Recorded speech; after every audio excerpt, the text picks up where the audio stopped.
The morning of June 21st, 1995, began like any other in the bustling port of Galveston, Texas.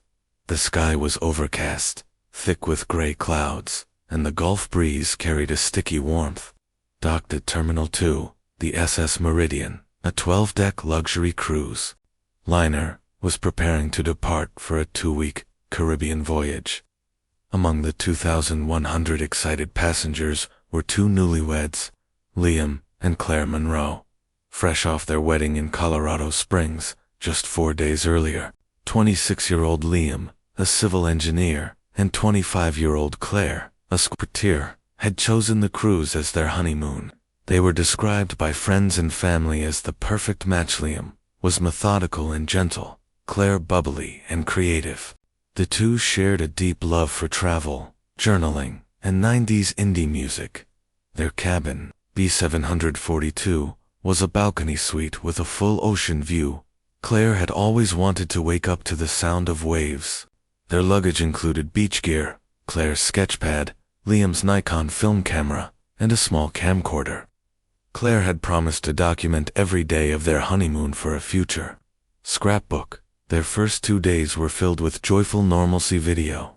Footage showed the pair lounging by the pool, enjoying cocktails at the midship bar, and attending a 70s-themed dance night. Claire was last seen wearing a flowy blue sundress and white sandals. Liam wore khaki shorts and a navy button-down, according to the ship's itinerary. The Meridian was headed toward the Cayman Islands, with open waters scheduled for the next 36 hours.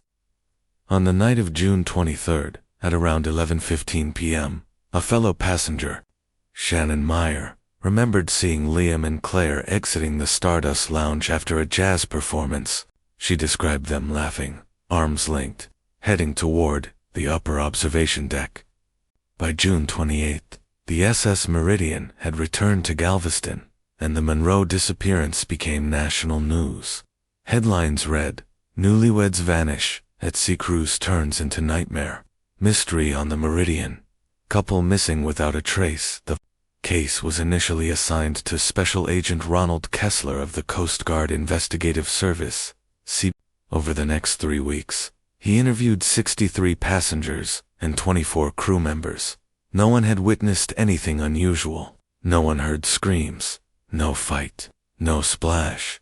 The ship's security systems were dated only. 6 fixed cameras existed on the entire vessel, and none covered the observation deck or starboard aft railings. Liam and Claire's families flew to Texas from Colorado and Illinois. A makeshift press conference was held outside the terminal. Claire's mother, Evelyn, clutched a framed wedding photo. "My daughter is not the kind of person who would run. Something happened to them. Someone knows something." Investigators reviewed the contents of their cabin. The sketchbook held a half-finished drawing labeled "Midnight on the Sea."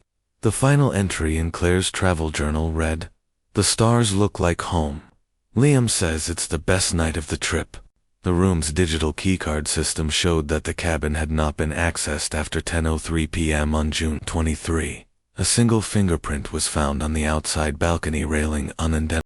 June 9, 2017, St. Catherine Island, off the Georgia coast. The Atlantic wind was sharp that morning, as local environmentalist, Dr. Helen Foster, and her interns conducted a routine turtle nesting survey on the island's south shore. As they approached a stretch of beach rarely visited by tourists, intern Greg Callahan spotted something, an object partially buried in sand and tangled in kelp. It was a black waterproof bag, weathered and partially torn, its zipper corroded, but intact. Inside was a collection of strange contents: an old Nikon camera, a cracked Polaroid, a silver charm bracelet, a wedding photo folded 4 times, and a roll of undeveloped 35mm film sealed in a plastic tube.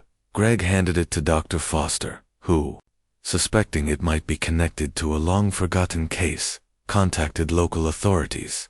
Within 24 hours, the items were in the custody of the Georgia Bureau of Investigation, GBI. The camera's serial number was traced through Nikon's archive to a purchase in Colorado Springs in May 1995. The buyer, Liam Monroe. Forensic analysts were brought in. The charm bracelet contained minute traces of Claire Monroe's DNA, confirmed through an old hairbrush held by her sister Megan. GBI. Interpol agents working with Bulgarian police conducted a raid at the Varna yard in October 2017. They found Anton Markov, now 56, working under the name Nikolai Dragon. He had a scar across his left cheek and no fingerprints on file. He'd had them surgically altered years prior. Markov was extradited to the U.S. under a sealed federal indictment. During initial interviews, he claimed to remember nothing about the Monroes, but the evidence told another story. DNA lifted from the inner lining of the recovered Nikon camera, bag oozing new vapor phase extraction matched Anton Markov.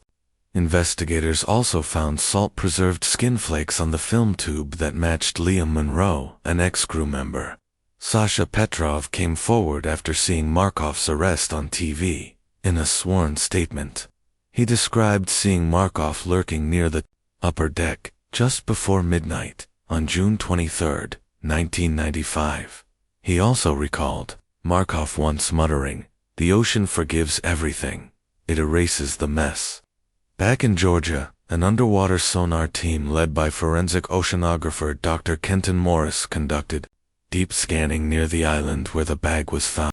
In May 2018, Anton Markov was charged in federal court with the murders of Liam and Claire Monroe, interstate transport of human remains, and obstruction of justice. Prosecutors pursued a nobody homicide case, a rare, but increasingly accepted, legal approach in the U.S. courtroom system. Thanks to the combination of physical evidence, recovered photos, expert witness testimonies, and forensic tech, the case was strong. Markov refused to testify. His defense argued lack of motive, lack of bodies, and circumstantial interpretation of evidence. But the jury took just 6 hours to return a verdict, guilty on all counts. He was sentenced to 2 consecutive life terms without the possibility of parole. On June 21, 2020, exactly 25 years after Liam and Claire boarded the SS Meridian there, families gathered on the remodeled observation deck of the ship, now converted into a museum exhibit. A bronze plaque was unveiled, in loving memory of Liam and Claire Monroe.